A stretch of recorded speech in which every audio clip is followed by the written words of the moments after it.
Good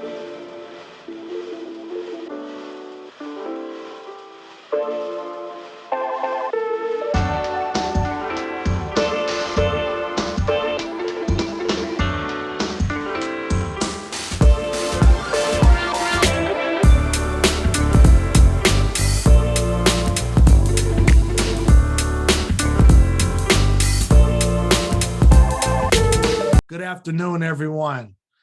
I want to thank you all for attending the third session, the third installment of our three-part series, a holistic DE&I approach. Today, we are going to have a great discussion from industry leaders to discuss diversity, equity, inclusion practices amongst businesses and accessibilities amongst businesses and private markets. But before we start our panel, I want to, set the tone of this session. For the next hour and a half, 90 minutes or so, this is an open space. This is a safe space where people are going to provide not only their professional point of view in DEI and accessibility, but also they're going to be very vulnerable in terms of bringing their authentic selves into a space so that we can all gather, learn, and move forward as we progress into society. And so having not only school officials from UNT Dallas and Dallas colleges, not only our community partners like the Dallas Black Chamber of Commerce, the Greater Dallas Hispanic Chamber, the Dallas Regional Chamber, in which you'll hear from their CEO shortly, but also community organizations and the citizenry in the area are all here together so that we can all progress and move society forward. So in this conversation of a holistic DE&I approach in business, this is going to be an exciting conversation. And so with that, I want to introduce you all to our MC, our mistress of ceremony, Ms. Kimberly O'Neill. Kim? Hi, Matt. It's so great to be back again with you all this week and to be serving as the moderator, or panelist last week, but to be able to serve as a moderator for this amazing conversation that we're going to have this week. For the past 2 years, we have really focused on what DEI and A, so diversity, equity, inclusion, and accessibility means within more of our community spaces, within the nonprofit community, within our school institutions. And last week, we talked about it from a public sector perspective when we were focusing on government. But this week, I believe, adds a true dynamic that we have not touched on between the series this year and last year. And it's what corporate America, what our private sector and our private markets have been doing as it relates to DEI and A. Oftentimes, I often share with people, when we talk about diversity, equity, inclusion, and accessibility, we focus on the human capital, the human resources aspects of it. But at the end of the day, DEI and A stretches way beyond just our human capital within our organizations. It's all equally important, but in order to really function and pay attention to the work that we're doing, we have to look beyond the people that are working around us, and we have to start concentrating as well on the work that we're doing outside of our organizations. Before I introduce our panelists for today, I want to ensure that we can highlight our partners that have made this possible for us this year. Today, I'm going to first introduce Dr. Orlando Perez. Dr. Perez is the Dean and Professor of the School of Liberal Arts and Sciences. Dr. Perez brings a wealth of information, experience from across academia, and joined the University of North Texas at Dallas Community in July of 2019. In his role, and prior to his role, he served as the Associate Dean of the College of Arts, Humanities, and Social Sciences at Millersville University, where he was involved in a range of assignments in support of learning outcomes assessment, program accreditation, implementation of retention initiatives and strategic plans, as well as the day-to-day operations of the college. Prior to joining Millersville University in 2014, Dr. Perez spent the previous 20 years at Central Michigan University in multiple capacities. He most recently at that time served as the director of the Cultural and Global Studies program from 2013 to 2014, and he served as the chairperson for the Department of the Political Science and then from 2007 to 2014, he was the professor of political science. He arrived at Central Michigan University in 1998 after spending not 3 years at Adams State College as the assistant professor of government, and he was visiting assistant professor of political science at the University of Kansas. Dr. Perez received his PhD and Master's of Arts in Political Science at the University of Pittsburgh. He earned his Bachelor's of Science in Biochemistry from the University of Miami and a Bachelor's of Arts in Political Science from Florida International University. Dr. Perez, it is great to have you with us this morning. Well, thank you, Ms. O'Neill, and thank you for the invitation to make some brief remarks to this important and distinguished forum. Thank you to Dr. Abogzaki and Mr. Lumsey for the invitation, Mr. Houston and other panelists and participants. I'm going to make a few remarks first about the School of Liberal Arts and Sciences at UNT Dallas, what we are about and what we do, and then a few remarks about the importance of diversity, equity, inclusion, and justice, and accessibility as well. The School of Liberal Arts and Sciences at UNT Dallas is the largest of the university's academic units with over 1,700 students, over 120 faculty, full-time and adjunct faculty, 14 baccalaureate undergraduate programs, and 2 master's degrees in criminal justice and in public leadership. We are an eclectic group of programs from the STEM disciplines, including biology, math, IT, social and behavioral sciences, psychology, sociology, political science, public leadership and criminal justice, public health, communication, languages, and linguistics. Diversity, innovative programs, engaged faculty, broad curriculum, leadership, professional skills, and community. These are the values that embody our mission to provide our diverse student population with innovative instruction, student-centered learning, career guidance, and intellectual growth through a broad curriculum that encourages active participation in the local and global community. The vision of the School of Liberal Arts and Sciences is to be a leader in impactful educational practices. Our knowledgeable and engaged faculty facilitate student success by equipping graduates with professional skills and experiences. Our curriculum builds foundational knowledge required for all academic degree programs at the university, emphasizing communication skills, analytical reasoning, leadership, and independent thought. Our diverse faculty are recognized for their innovative teaching and expertise. They are committed to providing career-ready skills and opportunities for lifelong learning, including internships and the opportunity to work on important groundbreaking research projects. At the School of Liberal Arts and Sciences, we are focused on preparing our students to compete effectively in a rapidly changing job market or to pursue postgraduate education. Mahatma Gandhi once said, "Our ability to reach unity in diversity will be the beauty and the test of our civilization." Jesse Jackson once said, "Inclusion is not a matter of political correctness, it is the key to growth." These statements by Mahatma Gandhi and Jesse Jackson embody my belief, and I think the reality, that diversity, equity, inclusion, justice, accessibility are the essence of modern life, and certainly the essence of what an institution of higher learning or any important community organization, business, or stakeholder should be dedicated to.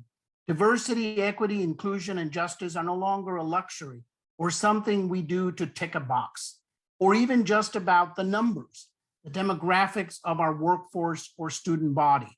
As important as reflecting the demographics of the communities we serve is, equity, inclusion, and particularly justice is about much more.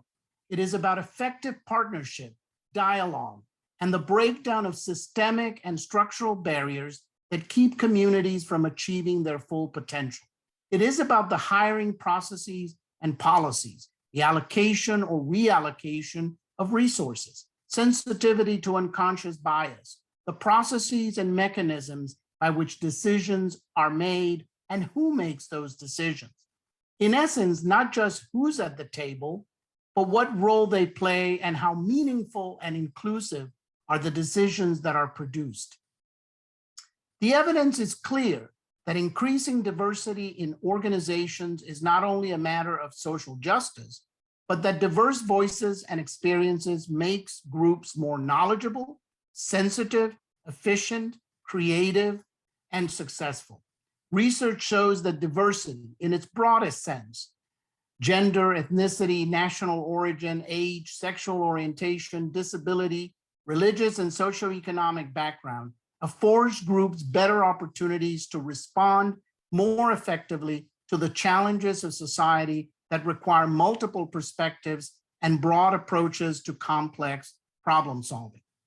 In conclusion, I just want to reiterate that diversity, equity, inclusion, and justice are essential to our students and communities, not just because of the diverse nature of our students and communities, but because the world we live in and will graduate into is diverse, multicultural, and demands citizens prepared to succeed in such an environment.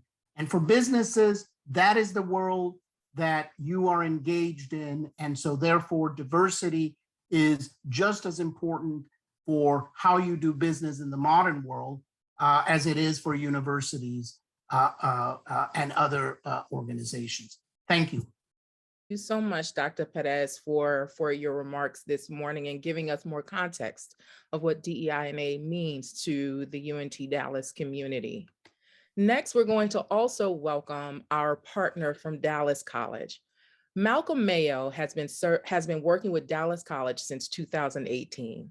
His immediate family relocated to Dallas, Texas from Louisville, Kentucky, 25 years ago. He has a wife with 2 girls and enjoys reading, traveling, sports, and spending time with his family and friends when he has an opportunity. After all this time, he is still adjusting to the Texas heat. Malcolm has 20 plus years of finance, management, and operations experience across the food service, food distribution, manufacturing, healthcare, education, and retail industries. It was the start of his career in fast food where he recognized that his passion for people developed finance and operations would be his areas of focus going forward. He spent 7 years at Walmart headquarters as a director of merchandise financial planning, where he was responsible for leading 2 $5 billion business units and was able to use this experience to broaden his expertise in merchandising, financial analysis, process improvements, logistics, and cost savings. Malcolm is passionate about supporting the small business community. In 2019, he started Bottom Line Business Solutions to help educate small business owners with creating a budget and providing financial analysis in order to help them make better business decisions and potentially becoming more profitable. He is active in the community, serving as the PTA president at his daughter's school and board member for ZWH JCOC. Mr. Mayo, I welcome you to the platform and to our virtual learning environment for today. Thank you, Ms. O'Neill, for that introduction. And I want to thank everyone for allowing Dallas College to be a part of this wonderful program. As you all know, Dallas College has been going through a lot of changes over the past year and a half, as we've converted from 7 colleges down to 1 college. And with that, one of the initiatives that they have taken here at Dallas College is to open up an office of social responsibility that is led by Marisol Romney. So that is to show that we are serious about taking diversity, equity, and inclusion to the next level. Now, from a supplier diversity standpoint, we still have a lot of work to do, but we know with the people that we have in place, we'll be able to make sure that we have an impact on the community. So also from a supplier diversity, we would like to work with our small business owners and helping them to grow their business. So when you say, what does that look like? Well, a lot of our small business owners, they own their own company, so they are basically CEOs of that company. And with that, we like to take a CEO approach. Now, I know a lot of you think that means Chief Executive Officer, but from our approach, when we talk about the C, it means collaboration. And with us, what we're trying to do is collaborate with our external resources that we have, like the City of Dallas and DISD, in regards to how to do business with those entities. Also, we like to partner with our chambers, the Asian, Black, and Hispanic chambers, to attend their events so we can reach their members. Also, our trade partners, the Black and the Regional Hispanic Contractors Associations, because we do a lot around construction and want to make sure they have visibility to those opportunities. And also, one of the things that we've newly implemented in regards to collaboration is doing supplier diversity outreach events. We have done 2 this year at Mountain Valley College and Brookhaven College, where we have projects going on, where we have allowed small businesses who specialize in trades like HVAC, electrical, plumbing, and painting to come to meet with general contractors to bid on opportunities in order to help us reach our diversity goals, and more importantly, get them involved in the base and with these opportunities. Now, internally, as I mentioned, the department is new, but we work cross-functionally with our DEI and sustainability partners to assist each other with our endeavors. Also, we have our Small Business Development Center and the Goldman Sachs 10K Small Business Program that we use as a referral source in order to help us find qualified people to do business with Dallas College. On another note, we are digging deeper into understanding how the departments buy within Dallas College. And also, we're trying to identify the key decision makers in order to introduce them to our diverse suppliers that we meet out in the community. And also, as part of this transformation that we have gone through, we have our program schools that we will partner with as well, the Business, Hospitality, and Trade, Manufacturing, and the Manufacturing and Industrial Technology, where we see that is a space where a lot of our businesses like to operate in. Now, as we get to the E, we talk about education. So the one thing that we like to do is talk about how our suppliers do business with Dallas College and what we buy, which is essentially everything. So when we take a holistic approach in regards to the areas that we buy, of course, we have our bond program that you all have seen throughout the course of the years. We are, in phase 1 of that, and we'll continue to move that one forward. But we also have our different solicitations in regards to the RFPs, our RFQs, our RFIs, and our RFBs that we use to solicit, information to potential suppliers as well. And we also have our co-op agreements that we have with 15 different partners that partner with Dallas College. Some of those consist of Buy Board, Tips and Taps, DIR, and Sourcewell. The last piece in regards to educating people on how we do business is in regards to our contract types as well. So with those, we have facilities, goods, services, and professional services. So from an educational standpoint, it is important for us to educate the diverse suppliers on how we do business here at Dallas College so they can understand what it is that we do. And then, of course, we want to focus in on our opportunities. So with that, one of the biggest ways that you can learn about opportunities for our suppliers is to register in our Jagger e-procurement system that can be found online. And once the supplier does register within our Jagger system, they'll have commodity codes that we use here at Dallas College that relate to their business, where they can receive information about upcoming opportunities within Dallas College. And also, we list all of our solicitations in the daily commercial record that we use from a print advertising standpoint. A lot of us, as you know, will be out in the community. So if you see us at our table, you can come up to the table at those events so you can see what it is that we have upcoming within those particular projects. At the end of the day, the goal for Dallas College is to strengthen economic development in our community. As small business owners grow, Hopefully that will create jobs for Dallas College and UNT students and others. So with that, I want to thank you for being here, and I hope you all have a good rest of the day.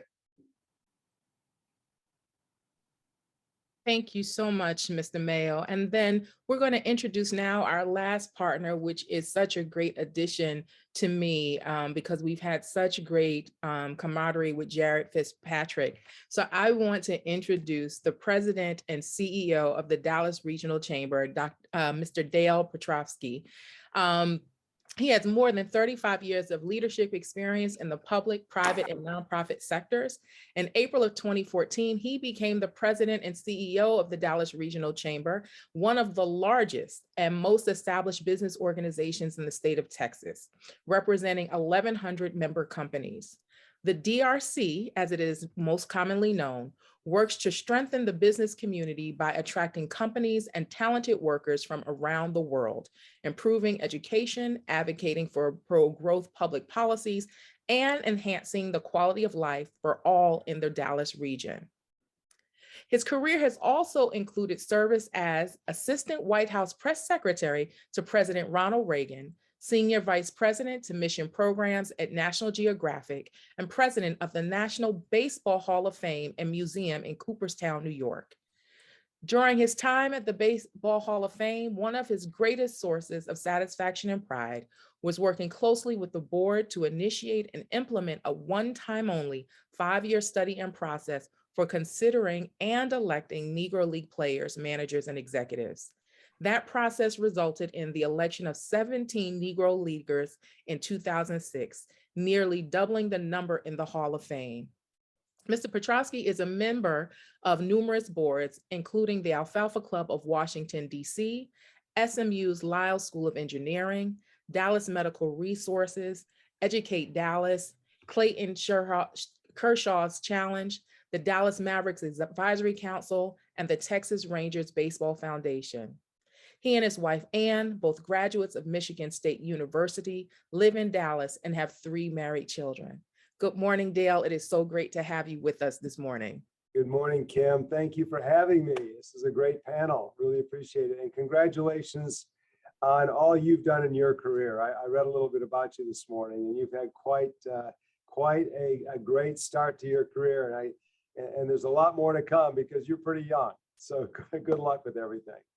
I just want to tell you a little bit about the Dallas Regional Chamber and what we've done in the past couple of years. After George Floyd was so violently killed in May of 2020, we moved more quickly and decisively than any other civic organization in Texas on diversity, equity, and inclusion at the board level and at the staff level.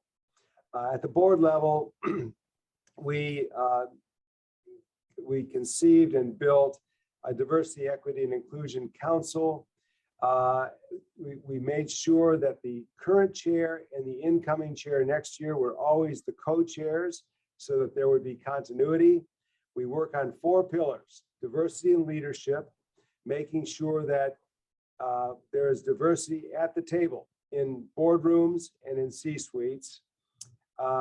We work on education and workforce, which is making sure that every youngster has a chance for a good education so they can have a good job and a good life.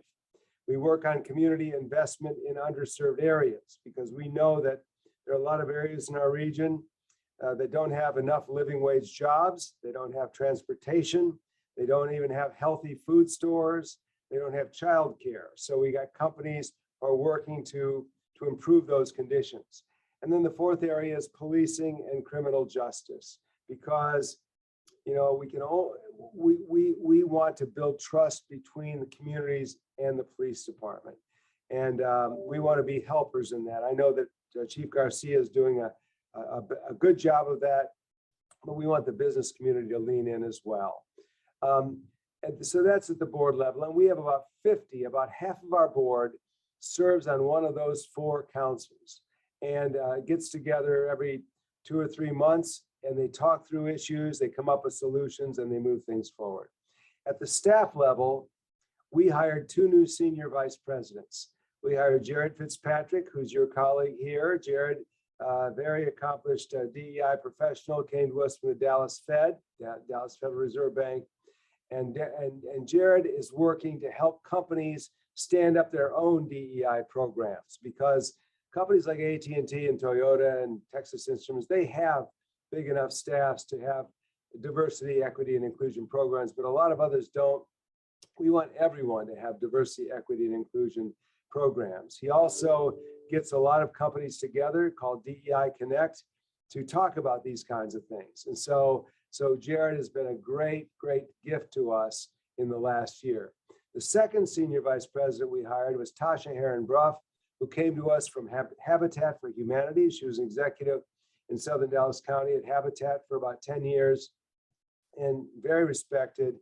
And she is our eyes and ears in the community. She takes our message to the community. She makes sure that we know what's going on and what the needs are. And in fact, on South Oak Cliff, you probably followed this, South Oak Cliff High School football team won the first state championship for a Dallas ISD school in 63 years. And we were heavily involved in helping to feed the players, prior to the days before the game and so forth, and other little things that we did to help out. That's just one little example of the kinds of work we do in Southern Dallas County. We do a lot of other stuff too. But anyway, we're very proud of our increased engagement in Southern Dallas County. It's here to stay.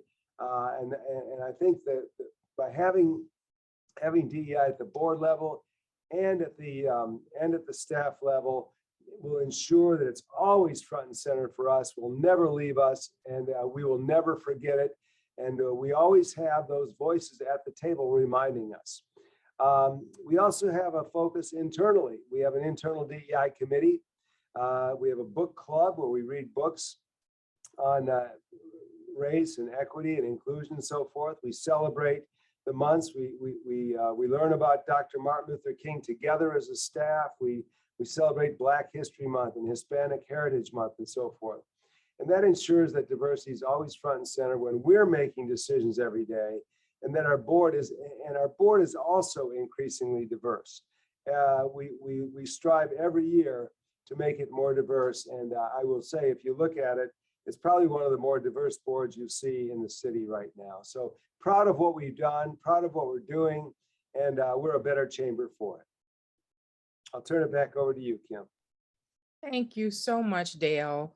And I am going to move forward and get this conversation started. I am so excited to introduce the three panelists that we have working with us today that will provide us information about their efforts and their company's efforts through DEI&A. First, I want to introduce Alex Martinez. Alex is currently the Senior Director of Diversity, Talent, Innovation, and Strategic Engagements for Nike. Most recently, he was the Director of Global Equity, Inclusion, and Belonging at Yum Brands, where he led the global expansion of Yum's equity, inclusion, and belonging strategy and delivery of commitments in partnership with external organizations, brand councils, human resources, and equal employee resource groups. He also served as Chief of Staff for Yum's Chief Equity and Inclusion Officer. In addition to his passion for equity and inclusion, Alex has extensive experience driving change with senior executives through previous leadership roles in talent management, organizational development, total rewards, and digital transformation. In the past, he served as an HR business partner across talent lifecycle for core functions such as IT, finance, legal, HR, and executive leadership teams. Prior to Yum, Alex spent several years at Deloitte Consulting in the human capital practice, supporting global Fortune 500 clients, such as Walmart, PepsiCo, AT&T, and others across many industries. He earned his MBA from Emory's Business School and has a bachelor's degree in economics from the University of Texas at Austin. He is a frequent diversity, equity, and inclusion panelist and speaker. He is also Cook-Ross certified as a facilitator for inclusion leadership and unconscious bias training. Alex resides in McKinney, Texas, with his wife, Marcy, 2 children, Isaac and Alyssa, and dog, Rosie. In his free time, he enjoys playing music and watching sports. Alex, welcome to our panel this morning. Next, we have Darren James. Darren James is the president of KAI Enterprises, a national design and construction services firm with 7 offices. In this role, Darren is responsible for enterprise marketing, sales, and Dallas-Fort Worth market leadership. Darren creates growth strategies for KAI enterprises for companies, KAI Design, KAI Engineering, KAI 360 CS, and KAI Build, tailored for their diverse locations. After spending 3 years as an architect, assistant director of construction for Texas Women's University, Darren rejoined KAI in 2005. Since his return, he has led KAI's exceptional growth and expansion throughout Texas. Darren has led the firm's transformation from new market entrant to a DFW leader. Darren was named to the 2021 DCEO magazine list of 500 most influential business leaders in North Texas. Recognized as one of 2014's minority business leaders by the Dallas Business Journal, and as a 2016 game changer in Who's Who in Black Dallas. He has been awarded the 2015 Regional Black Contractors Association inaugural Herman Jerome Russell Award, the 2015 Regional Asian American Contractors Association Star Award, the 2018 Interdenominational Ministerial Alliance Business Award, the 2018 Texas Association of African American Chambers William Sidney Pitnam Award, and the 2019 3T Ministry Sage Service Award. Originally from St. Louis, Darren graduated from the University of Kansas and currently resides in the Dallas Metroplex with his family. Darren's love for architecture, community development, and passion for civic engagement was inspired early on in his life. Darren, welcome to our conversation and to our panel this morning. And lastly, I am pleased to introduce someone that I have known for quite some time, and I'm excited to have her on this panel to learn more about her work. I want to introduce Nikki Darden to our panel this morning. Nikki Darden is the head of International Brand Engagement, DEI Brand Strategy, Purpose Marketing, and Global Integration at Citi. In this role, she is responsible for bringing Citi's brand to life for their 200,000 plus colleagues, driving diverse equity and inclusion throughout Citi's marketing ecosystem, amplifying the company's ESG and purpose initiatives, and ensuring that Citi's brand experience is consistent across the world. In 2021, Nikki was recognized as a member of Citi's most powerful women in banking team, as awarded by the American Banker.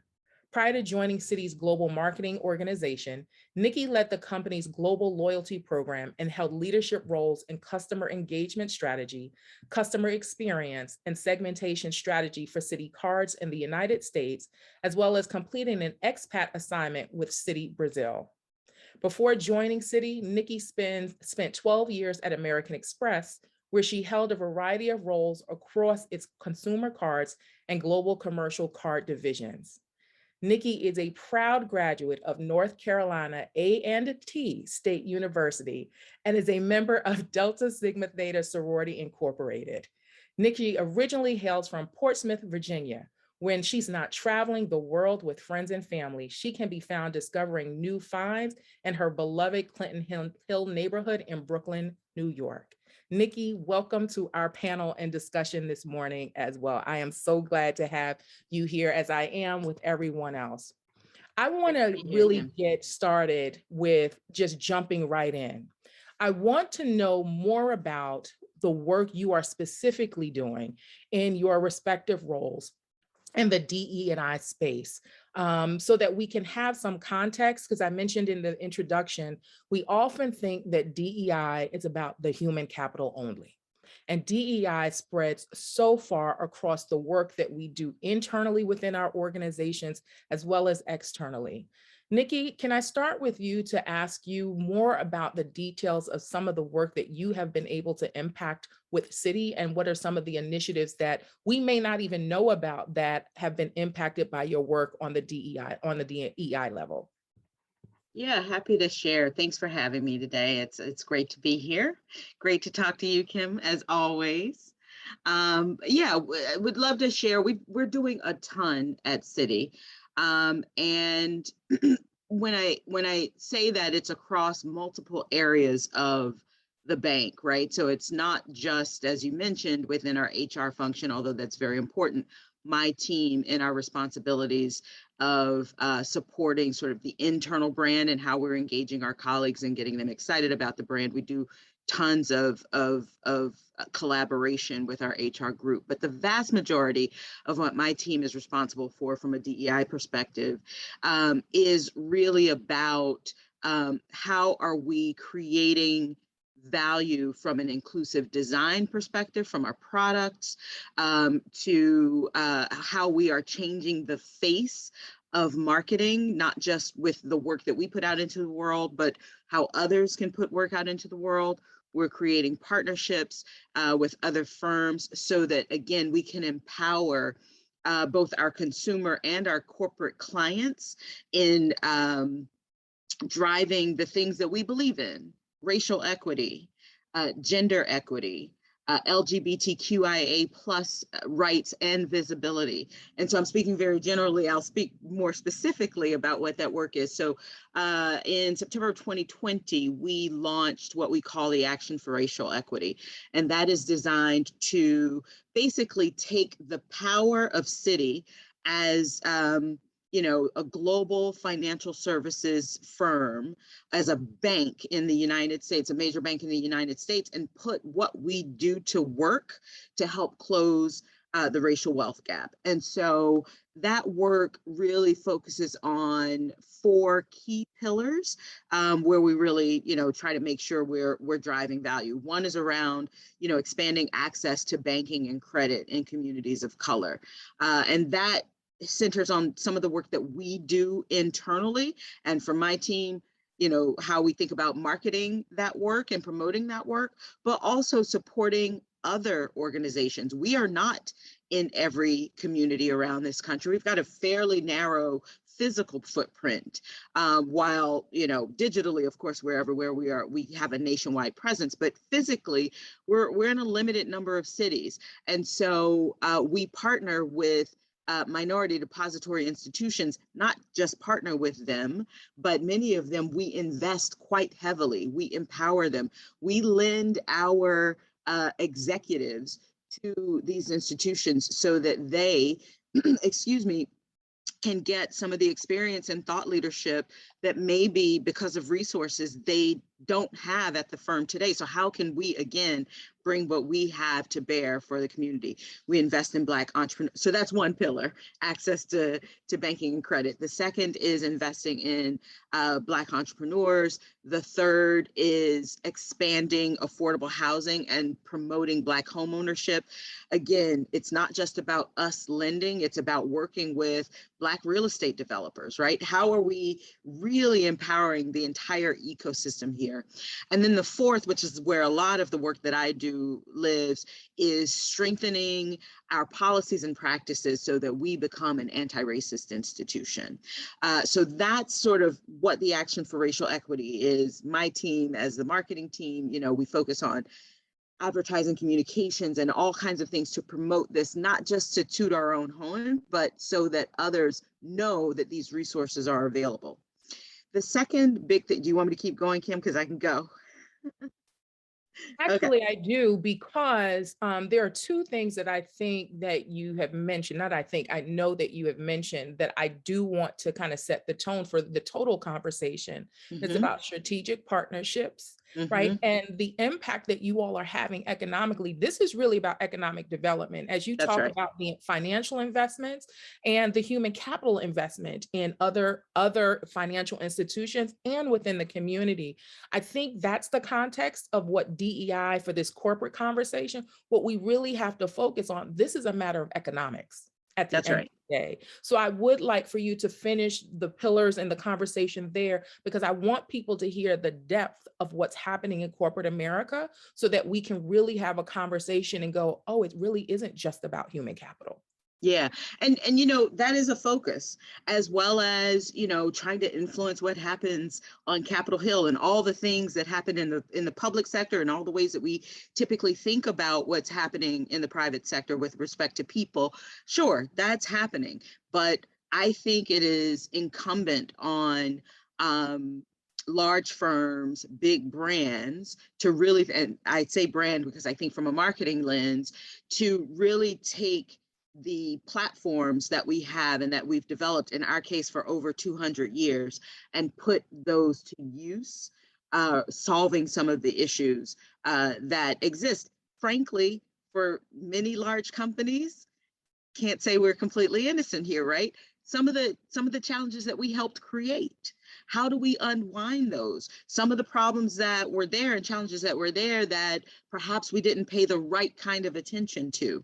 We've been doing a lot of this work since before 2020, right? We all, I think, know how galvanizing the murder of George Floyd was for corporate America, but so much of this work predates that. But that really sort of turbocharged, I'll say, our focus and drove to a $1 billion, it's actually over $1 billion, but a $1 billion commitment to this work of closing the racial wealth gap. Race is not all we're focused on. Particularly in the work, again, that we do within the marketing organization, and leaning in a little bit on that question you had, Kim, about partnerships. We have partnered with a firm called the Female Quotient to develop what's called the Advancing Equality Calculator. This is a way for firms, not city. We've got, an army of economists who help to develop this, actually. But for firms to say, how do I go about closing the gender pay gap? Right now, we're at the point because of COVID that it's going to take us 268 years. So not in our lifetimes, not in our children's lifetimes, maybe not in our grandchildren's lifetimes, to close the gender pay gap. And this tool allows firms to say, what is my gender pay gap? And they're able to confidentially enter their data and take that for themselves so that they can develop a plan, because you can't solve the problem if you don't know what it is. And so you've got to measure it first. And it takes resources to be able to do that. So we've taken our resources to develop this to enable others to be able to do it in partnership with the Female Quotient. Go ahead. Did you want to? I think you threw me off with 268 years. 268. When you said two, I thought you were going to say No. the next 2 years, maybe the next 2 decades, but 268 years when it comes to closing that gap is a tremendous stat to start our conversation off with, because that's huge. And it puts a lot into perspective about realistically what we can do that we think we're going to see the results of immediately versus the work you mentioned about, strengthening policies and practices. And so strengthening policies and practices now is really the only way to address 268 years of a gap that we know that's out there that we need to close. And so that to me is really important. So yes, you saw me because it threw me off when you said 268. Yeah, and that's the new number. It was a little bit smaller than that, not much. I think it was 240 or something. That's been exacerbated by COVID. So we're entering into year 3 of COVID. And so if we don't reverse this trend, it's going to continue to grow.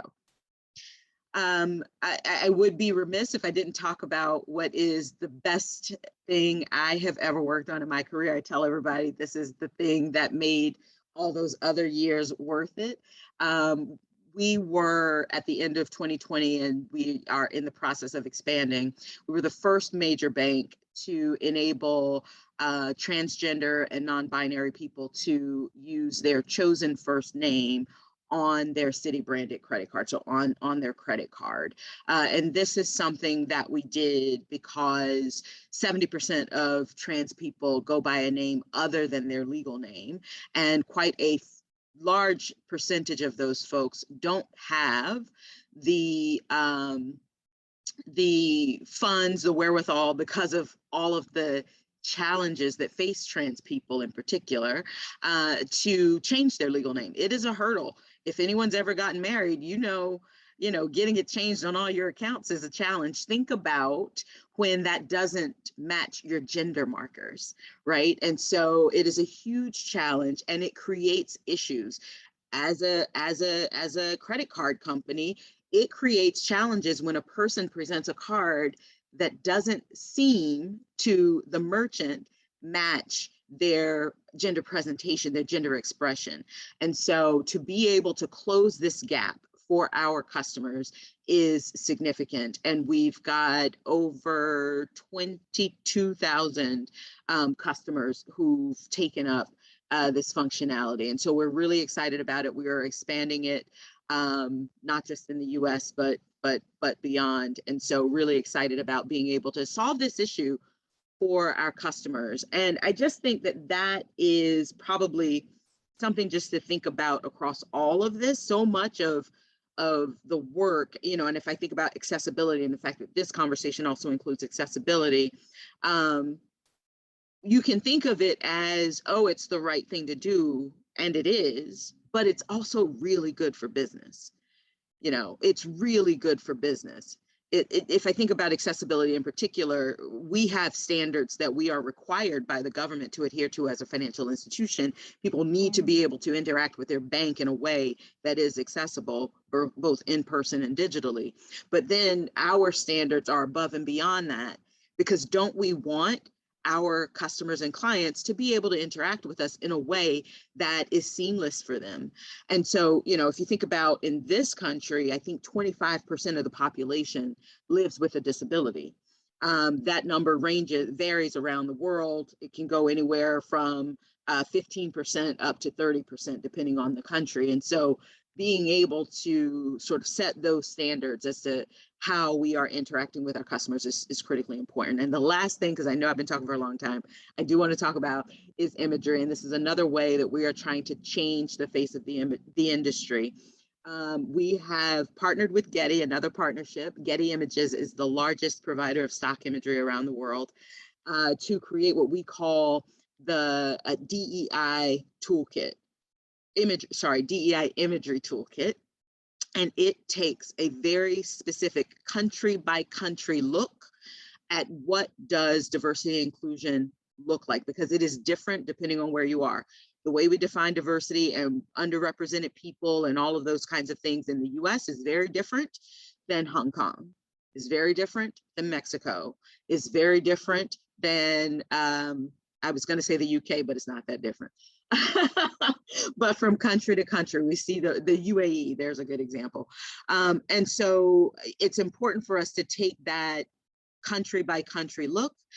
We have created this, we originally created it for us, for the marketers, our comms team, communications team, our HR team, everyone who's developing and putting images and creative out into the world, to have this to be able to help guide them on ensuring that we are taking an inclusive and representative approach of the communities in which we live and work.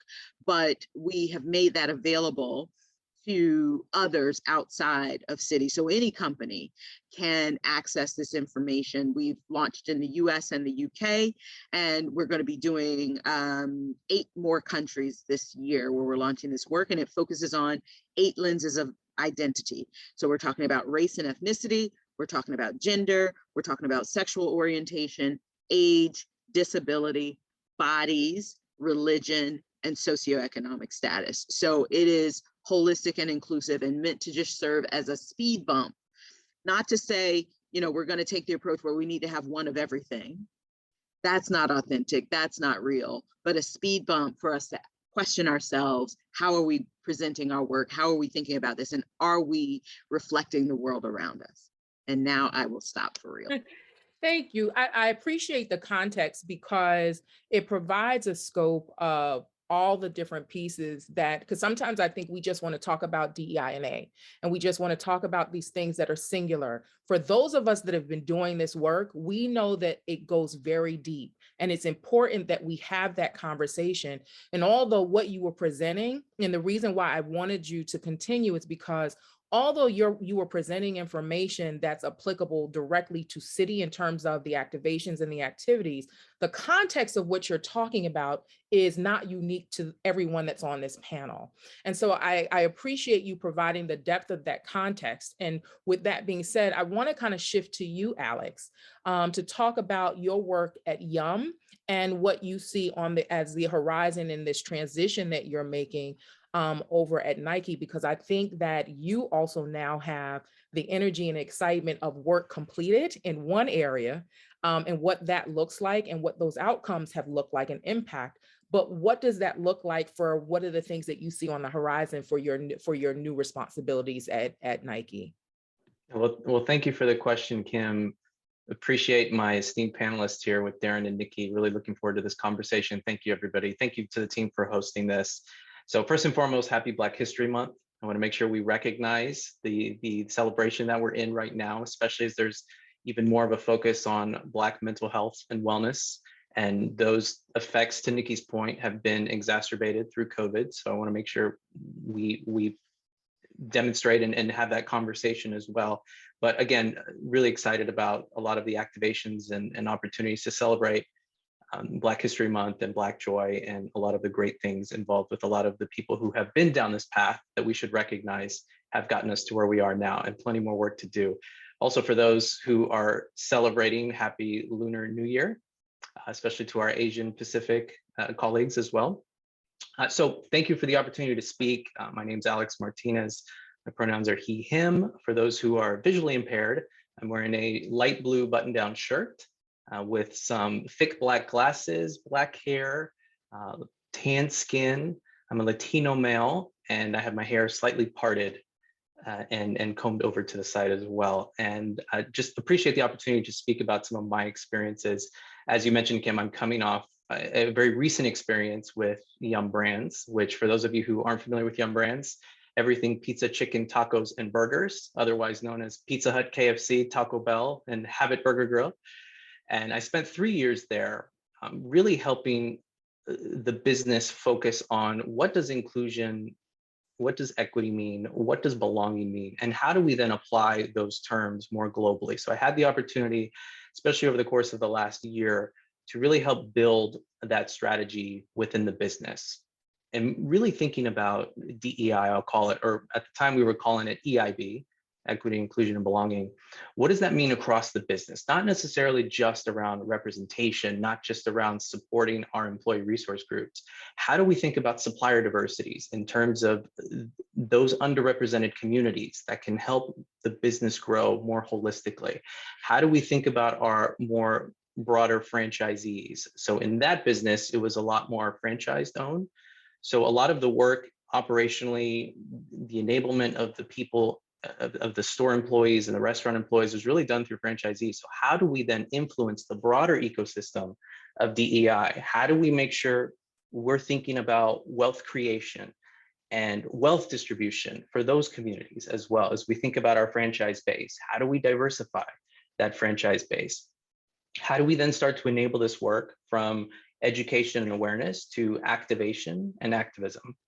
And really then helping our employees focus on what are their bigger, broader DEI objectives? How does that tie to the work that they do, their everyday work that they do, completely agnostic of where they sit in the organization, whether they sit in finance, whether they sit in accounting and they're a controller, whether they sit specifically in HR. Everybody has a part to contribute in this space. And what we really wanted to create was that ambition, that vision for EIB as a mindset. Now, how does everybody come to the table to help support? Because as we think about over-investing and creating more investment in underrepresented groups, it's not a zero-sum game. How do we help change that mindset that we're all trying to grow the pie bigger for everyone? We're trying to be an attractive brand and employer for future generations. We're trying to be more inclusive of everyone, depending on where they come from, right? And then there's also these multitudes of dimensions of diversity, right? We do a lot of times speak on gender expression, we speak on race and ethnicity and culture, but also to your point, accessibility, right? How do we think about broader communities that are underrepresented. We think about accessibility. We think about those that are neurodiverse. We think about those that have some type of other disability that's not even visual, right? How do we think about mental health? How do we think about utilizing the skills and capabilities that everybody has to bring to the table to really bring forward this work? And so one of the things that I was really focused on in my time there was democratizing the work of EIB and not just having it focused, or DEI, not just having that DEI work done somewhere as an HR project, but how do we really elevate this work? And how do we create a system and process where everybody's accountable for this work in the bigger, broader organization, so that everybody's objectives are tied to that, everybody's social purpose and community aspects are tied to that, and we're all ultimately contributing to the broader society. And not just doing the work internally, but how do we then influence our franchisees? How do we influence our community partners, our external relationships, our external partnerships? How do we start to do this work a little bit more broadly? And then hopefully get to a point where it's less of just a company focus, but more of a coalition and more of an ecosystem. One of the big projects that I was a part of and that I will continue to be a part of in my work with Nike, which I'm really excited about, is the 110 project. And that project specifically is focused on bringing 1 million jobs, 1 million Black Americans over the next 10 years into family sustaining wage jobs. And it's done through a coalition and partnership of various companies. So specifically from the Dallas area, AT&T is really leading the efforts from the citywide level.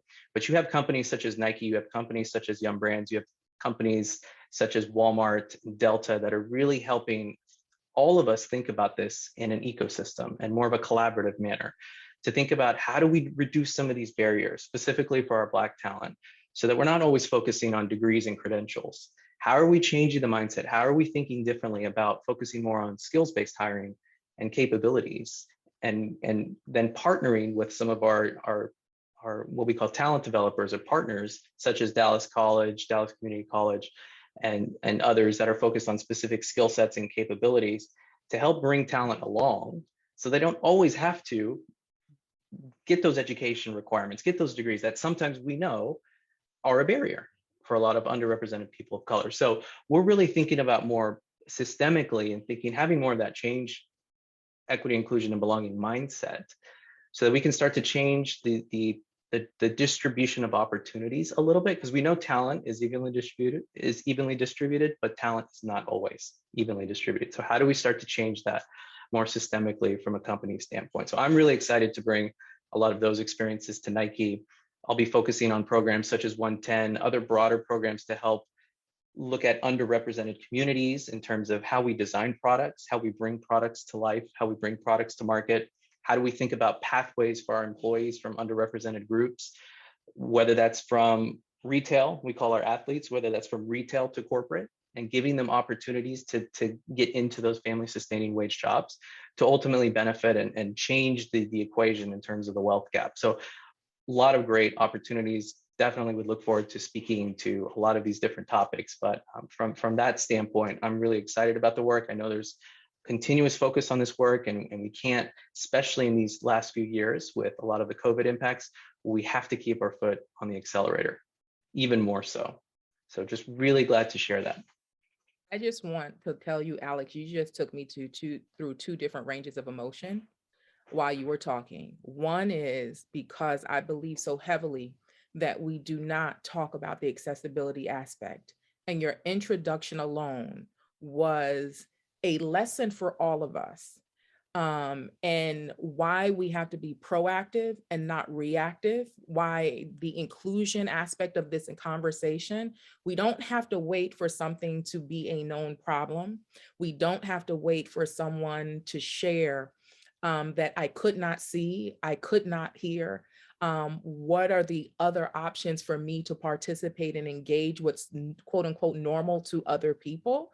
And you just gave me, as someone that even talks about accessibility, you just gave me an extreme lesson, especially in this virtual world that we're working in over the past 2 years and having to be on Zoom and whatever equivalent. So that was number one. And I said, I hope I don't drop a tear, because he really just taken me there. But the second part is I got excited because I had no idea that you were participating in 110 through Nike, because I am actually the community development lead for Dallas.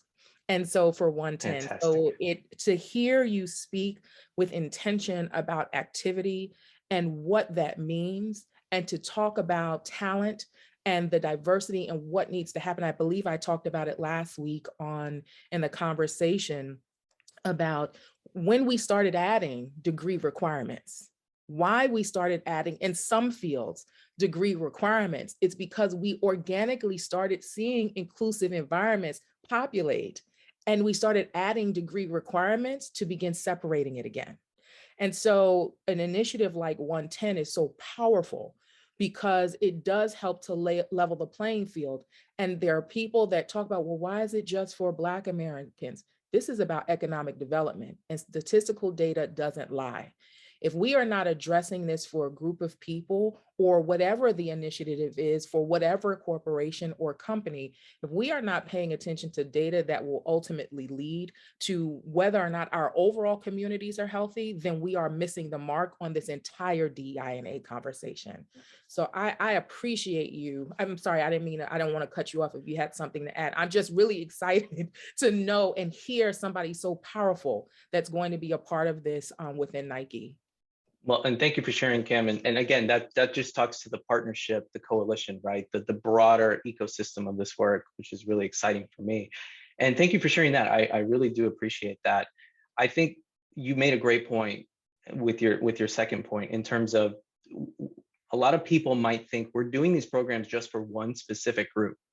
What I was really enlightened about was this whole concept of the curb cut principle, right? In terms of we cut curbs to create more accessibility for people with wheelchairs, right? But have we thought about what the broader impacts of that are, right? To cyclists, to people who might not be necessarily running or walking at the same pace? Are we also thinking about our pregnant mothers who might need those same ramps and same opportunities to move?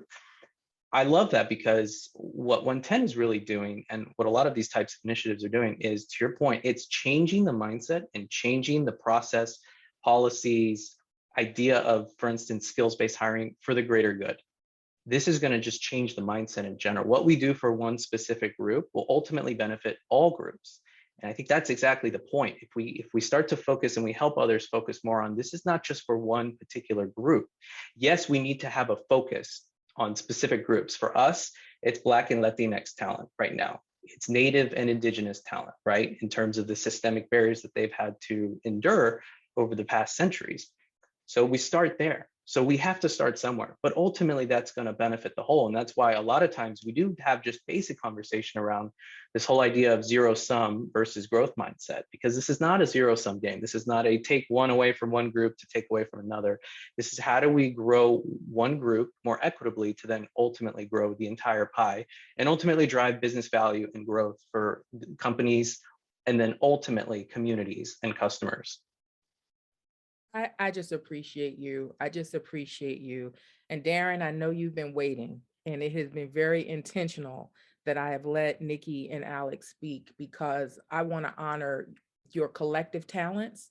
And so, Darren, I'm going to turn our camera and mic over to you to share some of the work that you've been doing. And I just remember specifically in your bio, it talked about the growth that you've been able to impact upon your return to KAI. So I want to turn it over to you to be able to share those relevant and most important pieces for the work that you're doing and impacting within the community, and within your company, because this conversation, just in terms of these entry presentations, have been really powerful for me. So I want to turn it over to you to allow you to share with our audience as well.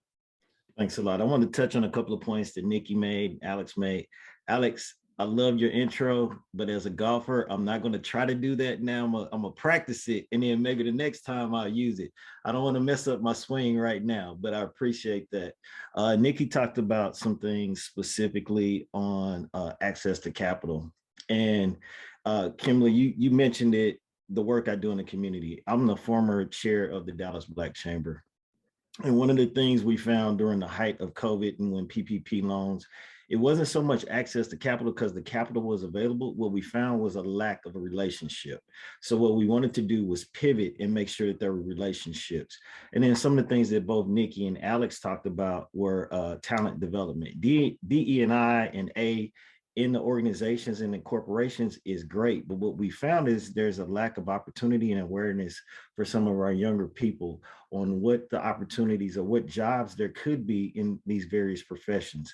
Not only did I sit on that board, I also sit with Dale on the regional chamber board. I'm the DE&I committee chair this year for TREC, which is the Real Estate Council for Dallas. And one of the things we're really working with, and we're working with UNT Dallas right now on creating an internship program so that we can start to create a pipeline of young professionals to kind of come into the organization. One of the things that came up yesterday is, as an organization and as an industry, the commercial development space hires each other's kids. So there's no opening for somebody else. And so you talked about the policies and the procedures and the, not so much redlining, but that's another issue, but talking about the fact that, you know, now you have to have a degree. You didn't have to have a degree until you start to see that the population looked a little too diverse for you. So we're starting to look at ways that we can break that down. KAI is a 41-year-old Black-owned and Black-managed company. We started out with the founder working in his basement like most other architects. But what we found is navigating that space as a Black architect in spaces that are traditionally not open or welcome to Black professionals was hard, especially when you're starting to come up in the 80s and the 90s and in the early 2000s. And so we've started to navigate that. And what we look at is you have to be on a, I don't say level ground, but you got to recognize that you have to play the game a little bit tougher and harder and just more intentional than other folks. The other thing, being a smaller firm, we can address the pay gap in equity. I mean, in gender equity. So we don't have, Nikki, I don't have 236 years. The good thing is I'm a much smaller organization. We are one of the largest African-American design and build firms in the country. We're in the architectural industry, we're kind of mid-sized firm, but we can pivot. Probably about 15 years ago, we noticed if we needed to attract the right kind of talent, that we couldn't have a discrepancy between male and female and gender. And so we were very intentional, and because of our ownership and management, we were always kind of sensitive to diversity, equity, and inclusion. Why are we on the outside? Why are we looking in? What can we do to kind of break some barriers? So we were intentional about making sure that our firm was diverse, but we were also getting opportunities to work and transform communities. We believe in transforming communities through our integrated design and construction services, and we've worked in underinvested and under-resourced communities across the country. And what we found is you can't provide solutions to communities that have been disinvested for 30 and 40 years if you don't have individuals that have empathy or sympathy to what the residents are going to. And even though we walk into communities and have shared experiences, nothing is unique as what you do in that hyper geographic location. Dale mentioned it earlier, South Oak Cliff High School. We're blessed. We're proud to be the architects that transformed that high school. That high school hadn't had a major renovation since 1950. And I know we're going to take credit for the fact that we helped the investment so that the students could live and become the state champions that they are. But it's not just on the football field. Academically, that principal, Dr. Johnson, has transformed the expectation because that investment has shown that now you trust and believe in me. And so now I'm gonna produce. They've got Gates scholars, they've got students going to Ivy League schools. That's what we do in our organization. But the reason we can do that is because we look at making sure that our representation and our professionals are diverse. Our profession is light. In the architectural space, there's 116,000 registered professionals. There's only 2% African-American. There's less than 0.04% Black architectural women. professional women that are registered. And so we're doing our best to make sure that we provide a pipeline, we provide support, and that we encourage them that not only once you get your degree that you go ahead and get registered. And there's a variety of ways that KAI does that. I came up wanting to be an architect since I was about 6, but I didn't have access to my dad's friend that happened to be an architect because there wasn't a lot of that. So if somebody expresses an interest, we've had high school students come into the office. We've had 8 and 9-year-olds come into the office because they've expressed the desire to become architects, and we'll bring those in. I'm part of the Divine Nine too, Nikki. I'm an alpha. And so the Alpha has the Educational Academy. I hosted those young people about 2 weeks before Christmas, talking about the profession of architecture and what the opportunities are. So we encourage our staff to get engaged in the community. We encourage them to get engaged with young people. We encourage them to invest in their future. And we believe in mentoring. Once you get into profession, you just can't rely on yourself. You have to find that network.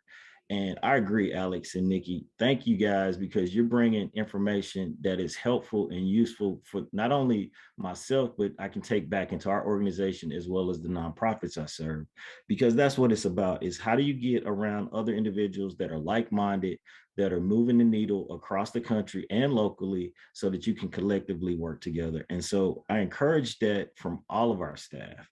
And we were voted one of the best places to work because we've got a diverse workplace in St. Louis. I've got the equitable practice in architecture from the Texas Society of Architects, because our firm looks like the demographics of the community. And sometimes it may be skewed, like we're intentionally looking to hire BIPOC individuals, Black, Indigenous, and people of color. We want to make sure that they're represented. But when we go into some of these underserved, under-resourced communities, we need people that understand what these residents have felt and lived in, and how we can make their lives better by the facilities we design. And it's not just internal, but it's how do we emanate that externally. So Darren, you and Nikki are not going to leave me out on the D9 conversation. So that's going to be number one. But I am so thankful that you incorporated that local impact, right? And the results of what DE&I and A looks like in our communities. And not just the work that we want to do, the practices and the policies that we put in place. You shared a lot of data. And as much as I'm a data person, you translated that data and you translated that into the impact that's happening in the community because of the work that you all are doing internally within your organization. And so what I want to ask of each of you, because I often say that if the top leaders don't allow the DEI and A professionals to do what they are hired to do, then we may be more performative in our activities, but you all have done such amazing work that we know that there has to be some level of commitment coming from top leadership throughout your organizations. Can you share from your perspectives about that leadership? What does supportive and collaborative leadership need to look like in order for you not just to have these ideation sessions with your team and putting these plans together, but when it comes to execution of each of these activations, how important is leadership in the work that you're doing? I'm gonna give a quick example. As I was moving around the country doing strategic growth and sales across the country, I ran across an individual that was tasked with DE&I and opening opportunities for his organization. And we got to become pretty good colleagues. And I noticed that one time he felt very stressed, and he was like, I said, what's happening? He was like, you don't understand. I said, well, you're out here beating the drums about opening the doors. I said, but when you get back in the corporation, your CEO is telling you that's all great, but I'm still going to use the guys that I've been using for 20 years. It's disingenuous, and it was hurtful and harmful to him as an individual, because that wasn't how he was built. And so you could start to see the way it was manifesting in their engagement, not only in the community, but with the opportunities that they put forth to other organizations. So if you look across this panel, as well as other leaders that are authentic, there has to be an authenticity to what you're doing. So I'll leave it at that. Nikki, what about you in terms of the work that you have specifically, you mentioned the project that you've been most proud of. What does leadership look like to actually impact something like that, not just in the country, but to potentially have the impact of something like that around the world? Yeah, I wanna answer the question the way you phrased it originally, but to answer that one specifically, this work around, enabling chosen names on our cards started organically. I will tell you, the leadership didn't necessarily see the importance or the opportunity that I saw. And so what I originally encountered was, sure, you can see, but I didn't have any resources. I had to cobble together a team. I had to, find external partners who were interested and who were going to come along. And, and then we built some momentum. And then George Floyd was murdered. And then people said, okay, not only do we have to allow this to happen, but we've got to fuel it. And that's when incremental investment came. That's when resources came, et cetera. But what I will say more broadly, to your original question, is that is what commitment looks like. It's resources, right? This was not a part of my job. DEI in general was not a part of my job. It was my side gig. It was the thing, if you see something, say something. So, okay, this isn't being done, I'm going to do it. Now it is my job. Now under me, there is a dedicated team. It's part of my job. I have my job's broader than that, but there's a dedicated team that's focused on DEI within marketing. Now there are budgets associated with it. Now we've got, we have a partner in our Chief Diversity, Equity, and Inclusion Officer who's not just responsible for DEI, but she's also responsible for talent.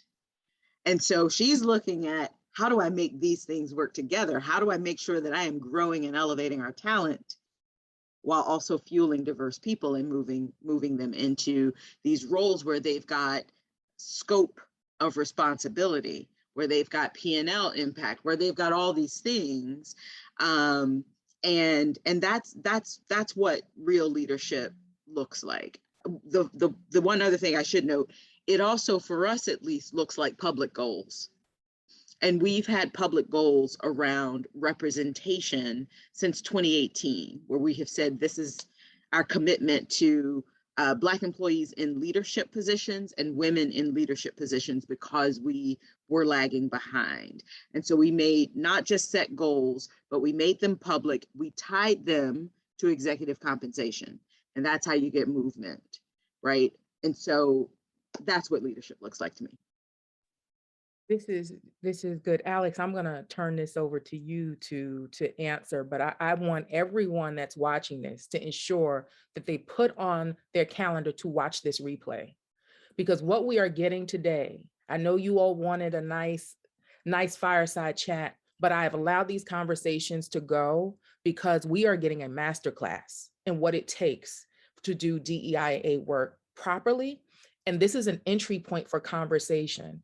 And I just want to encourage everyone that's watching, if this is part of your work, if you want this to be part of your work, or if you want to impact change, I can't show you all of my notes on this side, but I encourage you to get some paper and pen or a pencil or type it out and just take some of the tips that we've been hearing and then try to figure out what pieces of the overall arching messages that you can incorporate into your work, because we don't get this every day.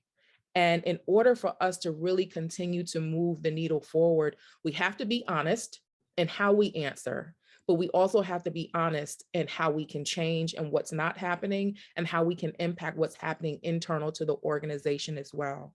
So Alex, because you're in a unique position, right, from transitioning out and into this new role, can you share a little bit of what leadership looked like in this scale leaving Yum, and then what this looks like and kind of attracted you into this new opportunity with Nike as well?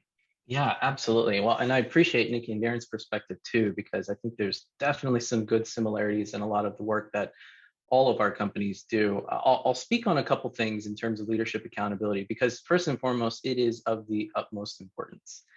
But recognizing you are going to have some leaders who aren't necessarily on board as to the importance of this work. So I'll talk about one of the things that we piloted at my time at Yum, and then one of the unique things that I've now come into Nike to understand that I think is a really good approach. So I love what Nikki had talked about in terms of this whole grassroots effort and idea, and then formulating an approach and a process, then ultimately leadership just getting behind it. I do think it's a mix of a little bit more of that grassroots effort, but as well as more of this top-down commitment and accountability to say from some of our senior leaders, we have to go out and do this. Why are we not doing this? Why are we behind the curve? Why aren't we ahead of the curve? So one of the things that we did in my time at Yum is we created a reverse mentorship program. So we really wanted to talk about sponsorship. We didn't want to necessarily talk about mentorship. How do you think about your next level? No, we wanted to help pair those from an overrepresented background. So for instance, we had our CFO was a white male. We paired him with a Black African-American female in multicultural marketing. And we kicked off that relationship just to first create this ecosystem of that individual, that female, being the mentor for our senior executive leader, and he being the mentee. So almost this reverse mentorship. But what we wanted to do was first create a relationship. We were really big on, as Darren had mentioned earlier, authenticity, right? And authenticity leads to relationships, which ultimately leads to trust. So how can we create better trust internally within the organization? So this program was great because ultimately what it did is with that pairing, we had this senior majority member and underrepresented female in marketing. And we paired cross-functionally and different backgrounds. It gave them the opportunity to really understand what those lived experiences were. What are the lived experiences for that individual? And how can then someone who's at the executive level really pound the table as a sponsor for this particular employee to then carve out better opportunities, maybe even think about something within that executive leaders function or organization, because they ultimately are the ones who have the power, the wherewithal, as well as the visibility more holistically across the organization to create those pathways, those development opportunities that Nikki had talked about. So why not just systematically start to create this process and essentially get everybody in the executive team through it, and then ultimately see that cascade throughout the organization. So that's one way. What I've come into at Nike, which I really appreciate, is every executive leadership team member is an executive sponsor for one of our employee resource groups. And not just the pairings you would think about, but we have, again, another white male majority member paired with our Black employee network to really bring out this idea of allyship. And how do I then sponsor and pound my fist at the table for this group that maybe I'm not that exposed to, or I don't have that much visibility to? How do I gain more visibility to have more awareness to ultimately help drive change? And allyship is really the key. And some of these programs or these pairings are very intentional to help those leaders really think a little bit outside of to what we were talking about earlier, their usual networks, their usual channels of conversation, of making decisions, and then partnering and thinking about helping and sponsoring other groups. So those are just a couple examples that came to mind in terms of leadership accountability. I know I said that I was going to keep this as an organic conversation, and by gosh, that's exactly what we did. And I did not realize what time it was. And so I want to start anchoring into my final question, because you all really answered my questions within your opening statements. And I think that was really powerful. So here's my final question of you. How important is it to have people, and Alex, I'm going to start with you because you touched on it just a bit in your response. How important is it that we have culturally relevant teams as it relates to the work that we're doing? And how do we incorporate, maybe there are people that don't have, right, the lived experiences that we're focused on in the work. How is it important to also incorporate others into the work that we're doing so that we have a more holistic approach to it? I think it's so important. And one of the big things that I really push on is less of culture fit and more of culture add. How are we bringing more diverse perspectives into the conversation? It's not even just necessarily gender. It's not necessarily even race, ethnicity, right? We have individuals who have different lived experiences in terms of their backgrounds, their upbringings, their socioeconomic class, their neurodiversity. If we think about accessibility as well, right? One of the big things that we were doing at our time there as we were transforming into more of a digital business is how are we making sure we're accessible, right, to all communities? If you want to be a really strong brand and you want to be a leader in terms of growing as a brand, you have to be accessible to all walks of life and all underrepresented groups. So that might be all sorts of different backgrounds and cultures. And how are you making sure your teams are reflective of that, as well as bringing in different perspectives that challenge you to think differently? And that's really what fuels innovation. That's really what fuels growth, because otherwise you become more groupthink, you become very homogenous, and then you just make the same decisions you've always made before. But as we've seen over the last couple of years with the pandemic, it's really accelerated, for instance, digital transformation. And being in the business itself for the last couple of years, I've really seen the mindset change around that, because you have to keep up with what's happening. And you can't do that with making the same decisions you've made, right? We think about this new ways of working, this hybrid way of working, the hybrid model of working. Even that is a completely different way of working. So how do you make sure you're getting the best out of those that may be a little bit more introverted and contributing more virtually versus those that are a little bit more extroverted and really making their voices loud in those conversations? But how do you making sure even the conversations are more equitable so that you're bringing those diverse perspectives into the conversation? So it is absolutely of the utmost importance. And now probably, how do we think even more differently about what that means in this new normal? Perfect. Nikki, I'll turn it over to you. Agree with everything Alex said. I think it's critically important. But the thing that I like to remind the team, we've got to have diverse teams. We've got to have an inclusive environment where people are able to sort of share their thoughts and express their perspectives, but that is not a trade-off for expertise. I have been a Black woman marketer for 30 years. I only recently started marketing to Black women. That is not my area of expertise. I can't represent an entire community just based on my lived experience. So while my lived experience can head off some potential crises and lots of other things and provide lots of value, we also have to think about supply chain. Who are we bringing in to give us that expertise? How are we deepening that thought leadership bench, not just relying on lived experience? That's my only caveat. Thank you. Darren? So I think the one thing everybody recognizes is that no one group is homogenous. So Latinx and Black and white folks are not, just because they happen to have the same race doesn't mean that they have the same thoughts or the same perspectives. So you need to make sure and represent that. And then when you have those conversations, even though they're diverse, you have to make sure that there is a dialogue. Just because you happen to be the Black person in the room doesn't mean you're the expert on all Black lived experience. So sometimes you need to recognize that there are other thoughts, and you need to recognize and accept what other folks are saying at the same time that you expect them to receive what you're saying. And so the conversation has to be give and take, because that's what makes it better. That's what makes it stronger. Is just because you happen to be, you represent this group. And the other thing is that everybody thinks you represent everybody all the time. It's like, just like Nikki said, she's done this for a long time, but she's not an expert in that one specific thing she just mentioned.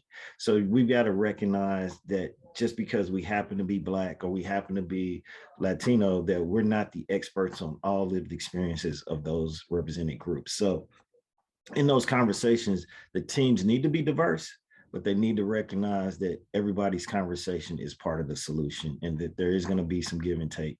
And sometimes you get people in the room that don't want to hear something, and they have to be receptive to that as well. Awesome. Nikki, Alex, Darren, I appreciate you. For the first time, and I don't know how long, I actually miss doing this work on a day-to-day basis. You all may not know, but this is how I started my career. And I've gone on to do other things. But in closing, before I pass it on back to Matt, I just want to leave everyone with a few words that I've been jotting down just from the messages I've been hearing. This work is intentional. This work requires structure. This work has to be forward-thinking. This work does have to include the lived experiences, but this work also has to include other voices and mindsets as well. This work should be proactive, but at times this work has to be reactive. This work is about culture fit, and this work is about culture add. You all have provided such immense information to us today. I cannot thank you enough for allowing me to just moderate this space and just allow you all to share your knowledge. It's not often we get time to just hear people talk without interruption. And I thought that that was important we don't always get people from corporate America at the table with us. So I thank you all. I thank you for the work that you're doing. And I thank you for the work that you will continue to do. And I just appreciate being able to be in this space with you today. I'm honored. And with that being said, Matt, I am going to turn this program back over to you for closing. Wow. So when Kim gave us a time check, I honestly didn't realize it was 1:25, and she needed to wrap up per my instructions, and I'm kicking myself for that, for cutting off such an amazing discussion. The three of you all are amazing people. Thank you for not only the work that you do on the daily basis in your business, but for being that advocate for community members who historically or through perception may not feel they have a voice. You all are doing that. Kim, I want to thank you very much for navigating this conversation so that we can all benefit. We can all capture notes so that we can be better individuals in our society. I have a lot of notes here.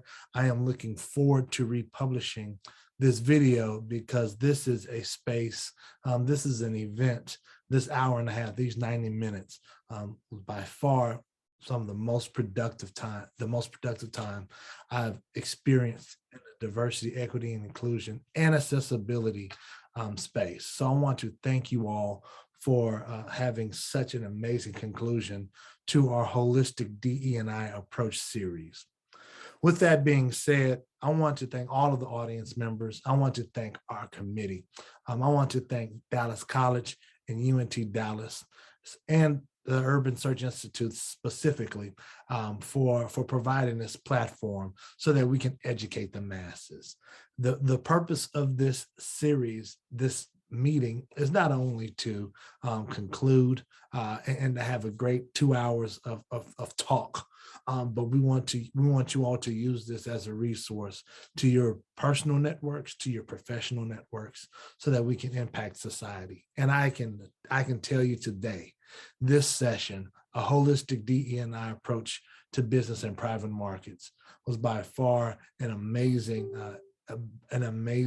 program that all should consume. And it's because of the work from our moderator, the contributions of our panelists, and the thought power of our committee members. So thank you all very much.